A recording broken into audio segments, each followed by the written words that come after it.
So before we get started, there was a lot that happened at church. I swear, David and these magnets. And they're all different colors too. It's like there we go. A lot happened in church this week. There was a remodel of the bathrooms. I'm not sure if you saw that. I went into the boys' restroom and we got new paint and new mirrors. I think the women got like massage chairs and because they're always more bougie. But we just want to say there's moments as a church where the church just makes you proud. And I'll just say this, that there was a military family who was in need this week, and as a church we rallied to go take care of them, both financially in terms of benevolence, but also you all with helping hands. You guys really stepped up, and I don't know, me and David were talking before the service, and we were just proud of you. Just wanted to tell you that. A third thing that also happened is that some critter died somewhere here. It has kind of, it smelled pleasant in here for the last couple of days. Made the decision to shut the doors. You're welcome. Because, I just want you guys to have an authentic Christian experience, because they used to meet in the catacombs. So when you get that whiff, I just want you to know that's love. That's what love smells like. Anyways, let's get into it. If you have your Bibles, open them to Daniel chapter 3. And we get into a story I think most people are familiar with, the story of Shadrach, Meshach, and Abednego and the fiery furnace. If you're not familiar with the story, I could summarize it for you very quickly. There are three men, Shadrach, Meshach, and Abednego. They are promoted to high office in King Nebuchadnezzar's court. And let's just say things don't go well and they ultimately get fired.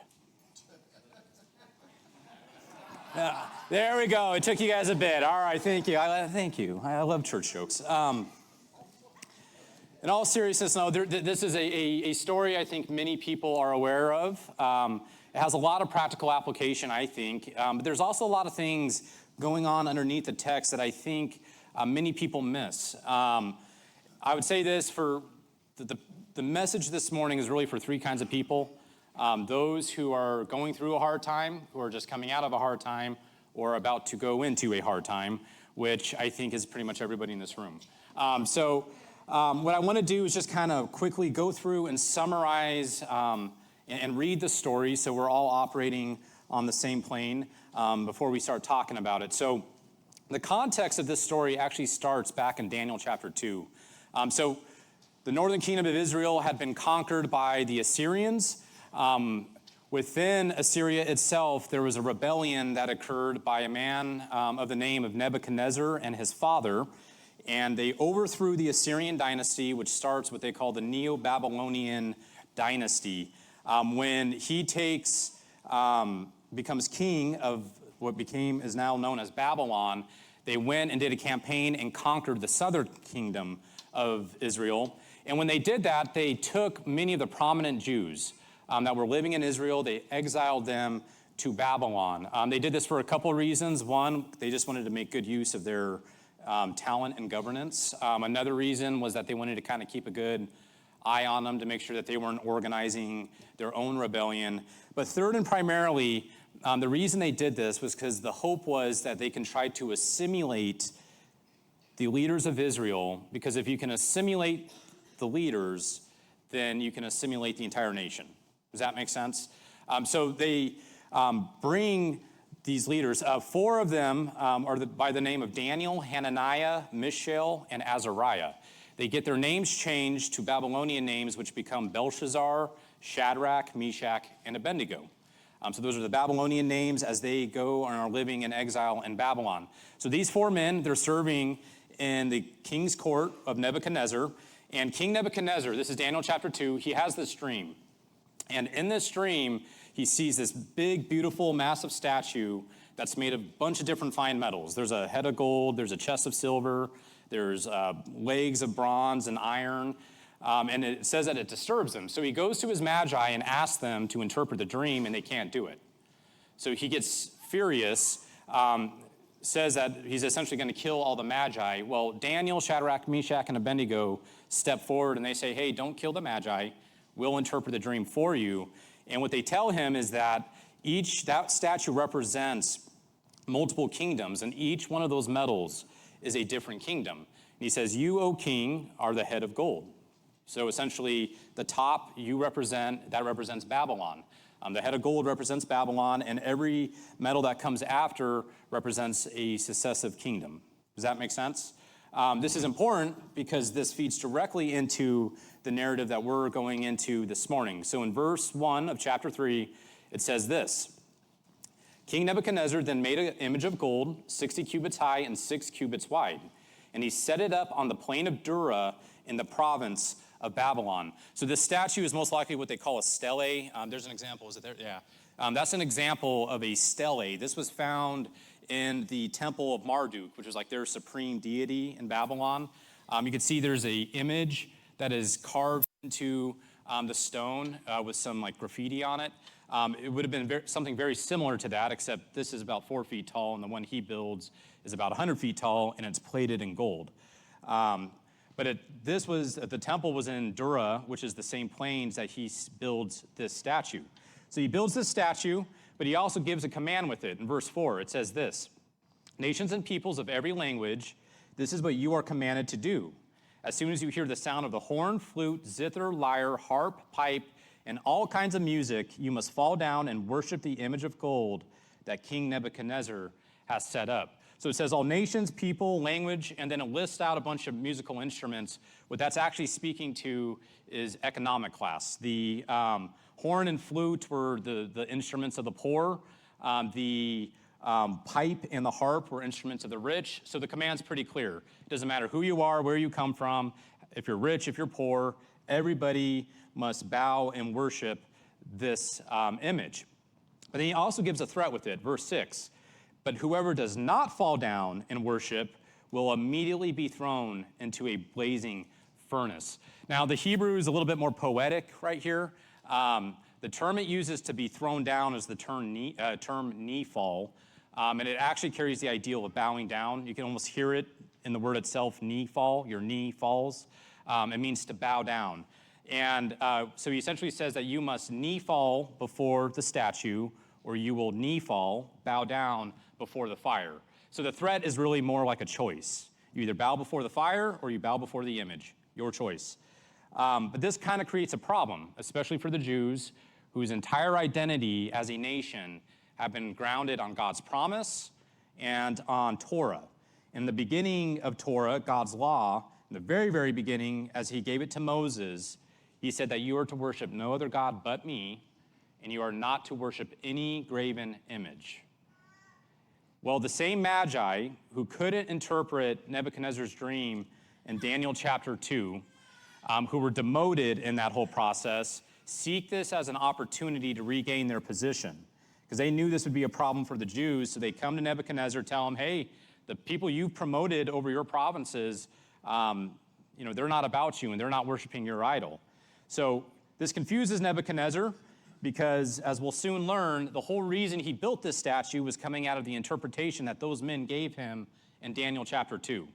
So in other words, those men gave him an interpretation that leads him to build this statue, and now those same men are refusing to bow before it. So this confuses him. So he brings them in, he asks them, essentially questions them, and look at their response here in verse 16. It says, King Nebuchadnezzar, we do not need to defend ourselves before you in this matter. So no reason at all. I don't need to give you a reason. If we are thrown into the blazing furnace, the God we serve is able to deliver us from it, and he will deliver us from your majesty's hand. But even if he does not, we want you to know, your majesty, that we will not serve your gods, nor worship the image of gold you have set up. Well, this enrages Nebuchadnezzar. Verse 19, this is his response. So then Nebuchadnezzar was furious with Shadrach, Meshach, and Abednego, and his attitude toward them changed. He ordered the furnace heated 7 times hotter than usual, and commanded some of the strongest soldiers in his army to tie up Shadrach, Meshach, and Abednego and throw them into the blazing furnace.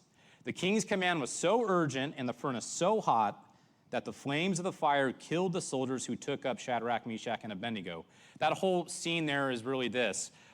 being heated 7 times hotter, strongest soldiers tying and binding them. It's really just supposed to paint this very hopeless, desperate situation for these 3 men. And then in verse 23, so these 3 men, firmly tied, fell into or bowed before the blazing furnace. For us to understand a lot of what is going on in this text, we need to understand that there are multiple stories that are operating underneath it. And they're coming together, they're clashing, and they're colliding, and they're all contradicting each other. There's this set of stories that Nebuchadnezzar believes, and there's this set of stories that Shadrach, Meshach, and Abednego believe, and it's coming to a head right here in this epic story that we get. And I'm not sure if you've ever really thought about this, but we are largely byproducts of not just the stories we're told, but the stories we believe. So, who we are as a people, our identity, our purpose, the ideals and the values we hold, our opinions, right? Even our politics, how we vote, are largely based off of not just the stories we are told, but primarily the stories we believe. And the question I kind of have for us this morning, because there's about 80 different sermons you can have from a text like this, what I want to kind of focus us on this morning is just really asking you these 2 questions. The first, what stories are you building your life from and to, especially in difficult times? And the second, which is related, is this: what part do you play, if any, in those stories? I want to kind of break down a couple of the stories that each one of these group of men believed, and I want to start with Nebuchadnezzar, because I think if you understand this, a lot of this text is going to start making a lot more sense. But ever since Nebuchadnezzar was a little boy, he had been told these great, mighty stories of these battling gods, jockeying for position, earning their dominion over man and creation. He had been told these great epics of Gilgamesh and Enkidu, going on these mighty adventures, slaying these heavenly monsters, right? So he had been told and believed all those stories, but he had also been taught this principle, which is that the role of mankind in relation to the gods is that you are to honor all the gods, but you had to choose a patron god. Because no man or woman could ever truly serve or please all the gods, so you had to choose one. And ideally what you would do is you would choose a god that matched your personal ambition, right? So give you an example, when Nebuchadnezzar was a teenager, he volunteered in the temple of Ishtar. Ishtar was the Babylonian goddess of war. And this makes sense because it wasn't too long after that, him and his father raised this rebellion against Assyria and go to war, right? So you see how his ambition of war led him to his patronage to Ishtar. Well, when Nebuchadnezzar becomes king, his ambition changes. If you were to historically look him up, what he's most primarily known for is to be a king that was a builder. He built one of the great 7 wonders of the ancient world, the Hanging Gardens. He became less concerned about expanding his kingdom and became more concerned about sustaining and building what he had. So because his ambition changed, his patronage changed. You guys all tracking? Okay. His patronage changed then from Ishtar to a different Babylonian god named Gebel. Now just track with me on this, okay? Because this is what's really underlining the stories that is underlining this text here. Gebel, he believed, was the son of Marduk, or Bel, depending on what region or era you're talking. But their supreme deity, Marduk, Gebel was the son of Marduk.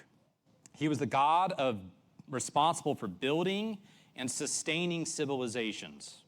And as such, he was also the god of ritualistic purification.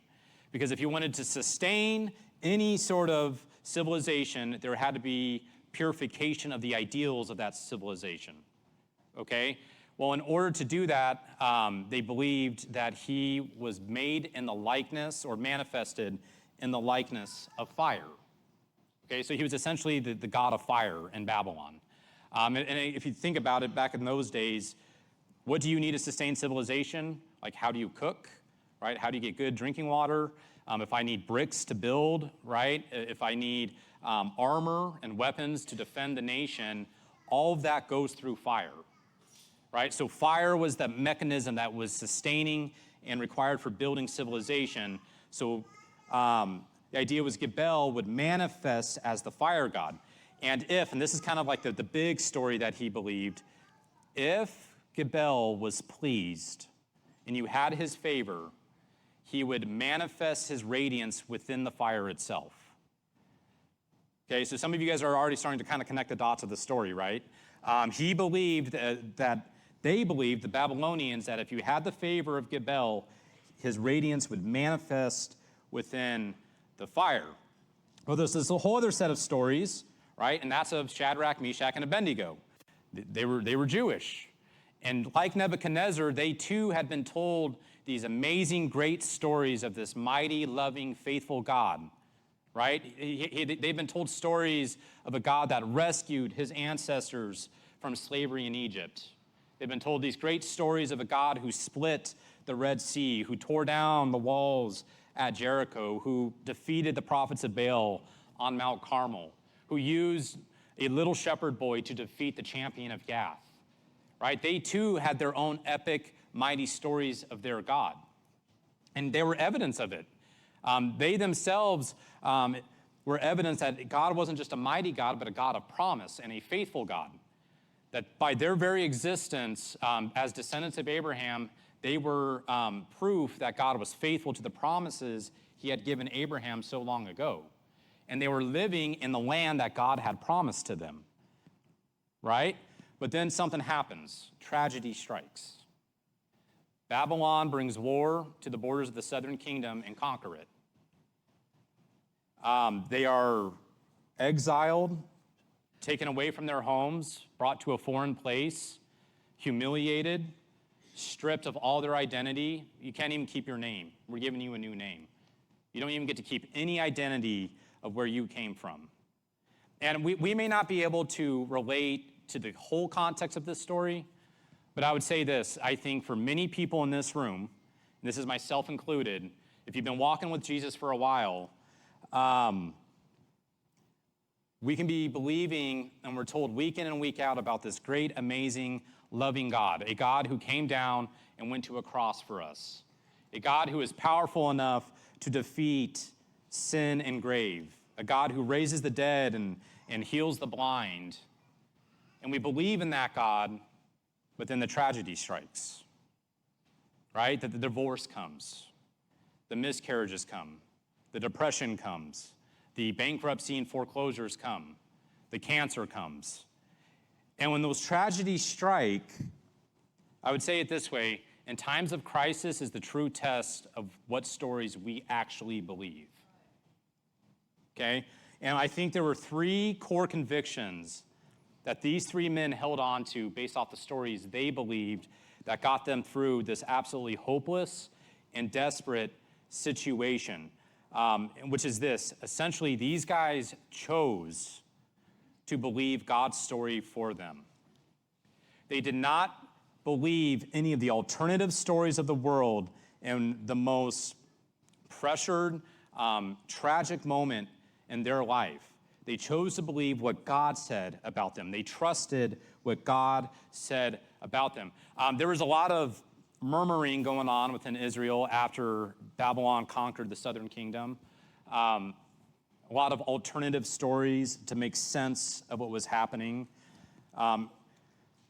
Some were saying, well, if God allowed Babylon to conquer the very land he promised us, then he is either not that powerful or he doesn't love us anymore. So there were all these multiple stories being told. You had religious leaders coming in and saying, hey, it's not that he's not a loving God and that he's not a powerful God. He's just not being faithful to us anymore because we're not being faithful to him. So it's your fault. You're being punished. You have not earned God's love. You have not earned his faithfulness because his faithfulness to you is predicated on your faithfulness to him. And there are all these alternate stories being told around the lives of Shadrach, Meshach, and Abednego. And one of the core convictions that they held on to was that they chose to believe what God said about them. That he says that you are my people, nor heights nor depths can ever separate you from my love. That you're going to be a holy, set-apart nation who's going to rule all nations with an iron scepter. You're going to be a light to the world. And that God would still be mighty, loving, and faithful to them, even though there was all this evidence to the contrary. Okay? When I was, like around 7 years old, I was outside eating watermelon with all the neighborhood kids on this beautiful Colorado summer day. And I loved watermelon, but I also found the process of eating watermelon to be kind of like laborious. Because it feels like you have to like pick out like a million of those black seeds, you know what I mean?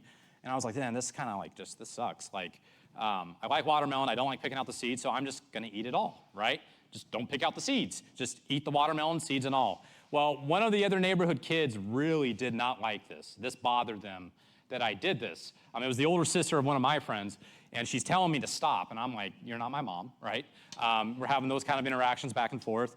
And she changes her tone a bit, and she's like, look, you shouldn't eat seeds because it's not good for you. I was like, well, why isn't it good for you? She says, well, if you eat enough of them, a watermelon plant's gonna grow out of your belly button or your butt. And you all would be proud of me, I didn't believe her. But then she started to tell me this very elaborate, detailed story about some boy in Ohio who was eating a bunch of seeds, had a stomach ache, goes to the hospital, and they have to end up doing surgery and like removing a bunch of like an entire garden from his stomach or whatever. But I never really believed her. But then but the story was so detailed and convincing. And then I started seeing what they call, confirmation bias, right? I started seeing evidence to her view as I'm looking around. I'm like, I don't see adults eat seeds. My dad, he would always eat sunflower seeds, and he's spitting the seeds out. Like, nobody is eating seeds. I'm like, well, maybe this is actually real. I don't think it's real, but it created enough doubt in myself of what I knew to be true to where I kind of kept that door open and I started picking the seeds out. You know what I mean? Just in case it's true. I think what can often happen to us when we are particularly going through moments of crisis is that we start picking up and not truly believing all the alternative stories of the world, but we believe enough of it to where it can rob us of our confidence in the truth that we know.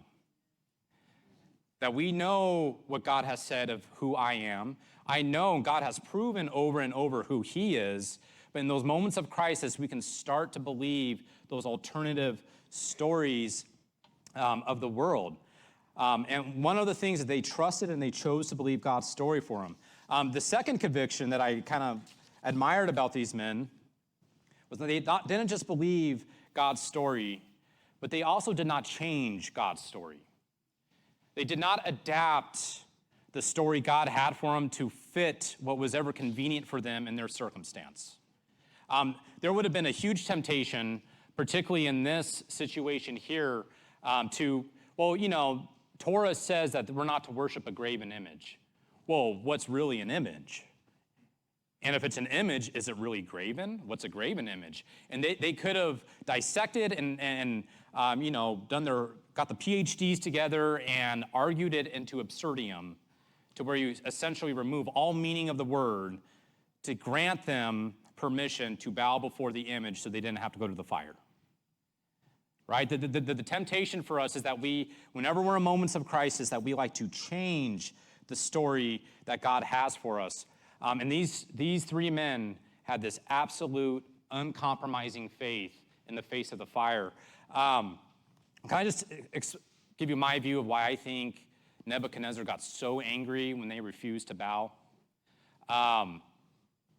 The deal was this: in a polytheistic society, right, in a society that believes in multiple gods, which Babylon certainly was, we still live in a polytheistic society. Most of the world doesn't call them gods, but they're essentially are, right? They're idols, right? Money, sex, fame, all those things. In a polytheistic society, Their issue, they make room for God. And Nebuchadnezzar had made room for Israel's God. When they came in and they conquered Israel, they said, yeah, okay, Yahweh is your patron God. Cool, we welcome it. Worship your God. All the gods should be honored. Nebuchadnezzar's issue was not that they worshiped Yahweh, but that they worshiped only Yahweh. Or if I could rephrase it this way, guys, the world doesn't really care that you bow your knee to Jesus. What offends them is that you bow your knee only to Jesus.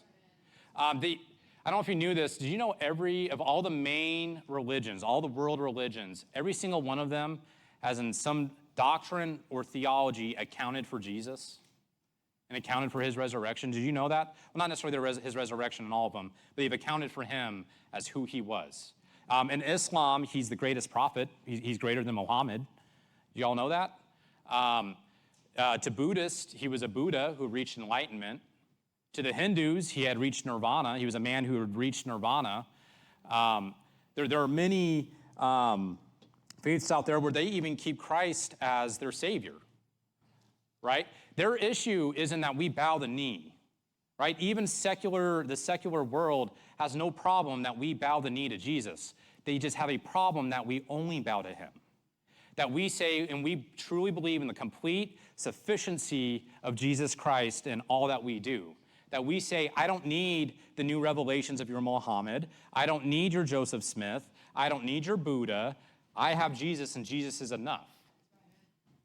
I don't need your porn. I don't need your drugs. I don't need your alcohol. Christ is enough. And he is sufficient for me. That's what offends the world. It was actually the last combat I was ever in when I was a Marine. In this place called Sing in Afghanistan. It was the day of the Bastion attacks, if anybody's familiar with that day. We were going home in a couple weeks. I had been advising the Afghan National Army that entire deployment. It was kind of not funny, but because came out of bad lessons learned. But a lot of our ANA were dying because they were receiving injuries, but they did not have tourniquets on them. They weren't carrying tourniquets with them. So one of my priorities at the beginning of that deployment was to get all the ANA to carry a tourniquet with them. And we could have saved, at least up to that point, at least 5 lives. So this is last day. We're going home in a couple weeks. Out on patrol with the ANA, one of them triggers an IED, creates this mass CAS event. And I go up to one of these soldiers who's wounded, and he wasn't the worst wounded. There's another one that was far worse, but I used all my tourniquets that I had on him. And I'm going up to him, and I'm looking at his leg. It's pretty shredded up. And I'm like, he needs a tourniquet too. I'm already out of mine. So I go, we had built in the effort to try to get them to make their tourniquets, they wanted to be like the Marines, and they built their own little medical kits, which was essentially like a tourniquet and a couple Band-Aids. It was really cute, it was just really just for the tourniquet. But they built their little kit, and I go and I open up that kit and I put my hand in there expecting to feel a tourniquet somewhere in there. And guys, I kid you not, I pulled out a handful of flower petals. No joke. Handful of just flower petals. Flower petal, no tourniquet, not even Band-Aids, flower petals. Go back to the patrol base. I bring in the TOLI first sergeant. I say, hey, we need to go inspect all the guys and make sure that they're carrying what they're supposed to. We found 5 more who were doing the exact same thing. They're all collecting flower petals in the pouch that was meant to carry their tourniquet. So I'm kind of scolding them a bit. Like, hey, you guys need to understand the importance of the medical equipment and the tourniquet, and it can save lives. We're in a dangerous place. And I'm kind of paraphrasing the conversation back, but one of the soldiers essentially said this. He said, look, we know we are in a dangerous environment, and we know that the tourniquets and all that's important. We just never thought I would ever actually need it. It was this belief that we know it's dangerous. I just didn't think I would be the one who ever actually needed it. I would get hit. And I would say that for many of us, we can be walking our spiritual path, And God has equipped us with everything we need to take care of us, especially in times when we're hurting and wounded. And what we do is start replacing it with the things of the world that smell better, right? They look better. They're more pretty, right? They make me feel good. But it's all but worthless for fighting an enemy, especially when you're wounded. Don't change God's story to adapt your circumstance. Believe what he said about you and don't change it. They were uncompromising in their faith there. But then there was a third one. They took ownership of their role in God's story, which took incredible courage for them to do. I think one of the things that we miss about this story, we tend to read this story and think this is all about the lives of Shadrach, Meshach, and Abednego. That God's saving their life, that this is for them. What we miss is the larger consequences of unfaithfulness in this event. Because them as the leaders of Israel, the leaders of the Jew, they're serving over the provinces of Babylon. They're in the king's court. And if these men were to bow that knee to that image, most, if not all, of the rest of Israel would have followed with them. And this would have essentially robbed them of their entire national identity while they were in exile. Does that make sense? So this isn't just about their own personal lives. This is the entire future, about all the future generations of Israel. And they looked at this situation. They knew what God had said. They didn't change the standard for what he had said. And they took their own ownership and said, not only is the story of my ancestors of God splitting the Red Sea my story, but I have a role to play within that story. And if God brings me here, and my role in that story is to bow before and be tossed into this furnace, and then God rescues me from it, that's my role. If my role is in this situation to be tossed into that furnace and burned alive as a martyr, then that's my role. But they took ownership of their role. I think one of the things they also recognized, if you were to go back and read all those great, incredible stories of God showing up, particularly in the Old Testament, I think one of the things you would realize is that every one of those circumstances required incredibly desperate circumstances, right? So God doesn't split the Red Sea for the Hebrews coming out of Egypt because they were too lazy to walk around and find another way. They did it because the military of the regional superpower of Egypt was right on their heels. They were cornered. There was nowhere for them to go. They were in a desperate, hopeless situation, and that's when God showed up. What we contend to do is we believe these stories of a great, mighty God when we're in our crisis. But when that crisis shows up or the circumstances show up that are perfect for that great, mighty God to show up, we then use the very circumstance to say this is proof that he's not faithful to me. But these men, in their courageous faithfulness, went and bowed before that fire. And I just like this. While their faithfulness maybe made it harder for them, God's faithfulness ultimately rescued them from it. But that's Shadrach, Meshach, and Abednego, because there's another piece to this. What about Nebuchadnezzar? And I want you to look back down at verse 24. So he throws the three men in the furnace. So then King Nebuchadnezzar leaped to his feet in amazement and asked his advisors, weren't there three men that we tied up and threw into the fire? He said, look, I see four men walking around in the fire, unbound and unharmed, and the fourth looks like the son of the gods. Now, let's back up. Do you remember that story that he believed about his patron god, Gebel? Right, that if you had his favor or his blessing, he would radiate and manifest himself within the middle of the fire. Notice how he says, it looks like a son of the gods. That looks like Gebel. But there's a problem. Because if that's Gebel in the fire, okay, just track with me for a second. If that is Gebel in the fire, and he's not burning up the Jews, and he's the God of ritual purification, and he's not purifying the nation through the Jews, what he's essentially, I could really say it, there's two ways that he could have read this or interpreted this. One is that that's Gebel in the fire, but because he's not burning Shadrach, Meshach, and Abednego, Gebel is giving his blessing and favor and essentially saying the purest thing this nation can do is worship only Yahweh. Okay? The alternative is he believed Yahweh himself went into the fire to rescue his people. Now let's just kind of get this out of the way real quick because I feel like I need to. Who was in the fire? All right, I just wanted to make sure we're clear, okay? I'm not putting some weird, well, maybe it was Gebel. No, that was Jesus. Jesus went down in that fire, okay? We're talking about what Nebuchadnezzar's point of view, okay? And he could have thought that maybe that was Yahweh that went into the fire, rescuing his people. But for that to be true, that means Yahweh would have had to invaded the domain of Gebel. Either way he viewed it, the outcome's the same. That Yahweh is superior to the gods of Babylon. That, or to put it this way, in that fire, whichever way he viewed it, Gebel was bowing before Yahweh. You guys tracking? So what this effectively has done then is that this has changed Nebuchadnezzar's story.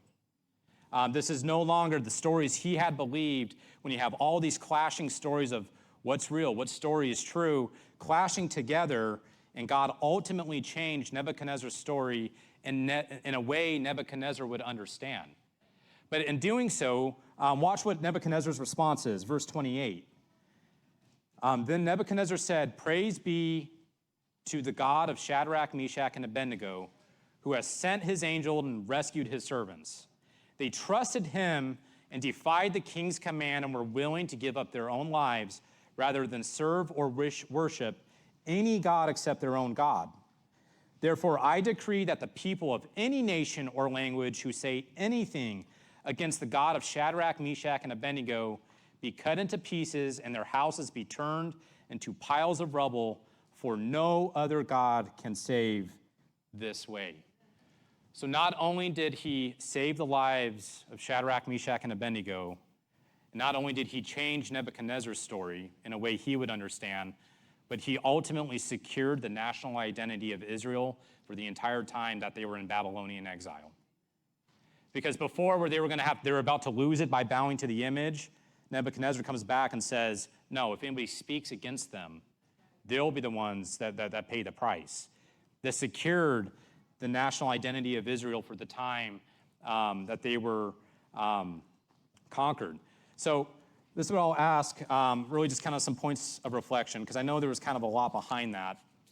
And worship team, you can make your way up here. But I'll ask the same question again. What stories are you believing that you're building your life from? Particularly in crisis. If you're somebody who's in crisis right now, what stories are you believing about that situation that you're building your life from? And what role, if any, are you playing in that circumstance? My guess would be that there's kind of there's a spectrum of people here. I would say some of you maybe just changing God's story. It's not that you don't believe in God and you don't believe in the gospel. You just believe it's insufficient. If I could put it this way, I know in the darkest time of my life, where everything, that whole idea, when it rains, it pours. In the darkest time of my life, when that depression hit, and you start to believe God is insufficient in that circumstance, your hope gets replaced with cope. So instead of looking forward and living to the future, I try to cope with the present. And if I think God's insufficient for both the future and the present, then I start coping in the wrong way. I start going to the drugs, or you start going to the alcohol, you start going to the porn, you start going to the things that it's those flower petals that smell good, they look good, they make me feel good for a time, but they're all but worthless. Some of you may be there. Some of you may just be believing a different story. Maybe you are believing you are unworthy of God's love, or that that God has forgotten about you or has abandoned you. Some of you may believe the stories, you just haven't taken ownership of your role within it yet. that the gospel of Jesus is something that happened to a generation. It's a story that belongs to certain people in ministry in the church, but I have no role to play within that story. I'm just going to live my life as a saved, redeemed person, but I don't play an active role within that story. Some of you may just be in certain circumstances that require courage. You're just being put to the test, and you require courage. I love what Nebuchadnezzar says at the end. He says, nobody saves like Yahweh. If you were to look at any of the biblical stories or even ones from your own life, God's solution for those are solutions that nobody in this room would have ever thought of. Right? If I were to ask any of the Marines, give me your battle plan, your siege plan of how you would attack Jericho, none of you would say, well, okay, you're going to go ahead and march around 7 times, blow the horns, and just wait for the walls to fall, right? Nobody would come up with that solution, right? Nobody saves the way God can. So just be courageous, be faithful, and trust. And maybe that's what you're needing. Some of you in this room may have never believed God's story. And let me just tell you that God has a story for you. A beautiful, wonderful story for you. Thank you for listening to the sermon. For further information or to get in contact with our church's ministries, please visit us at palmsbaptistchurch.com.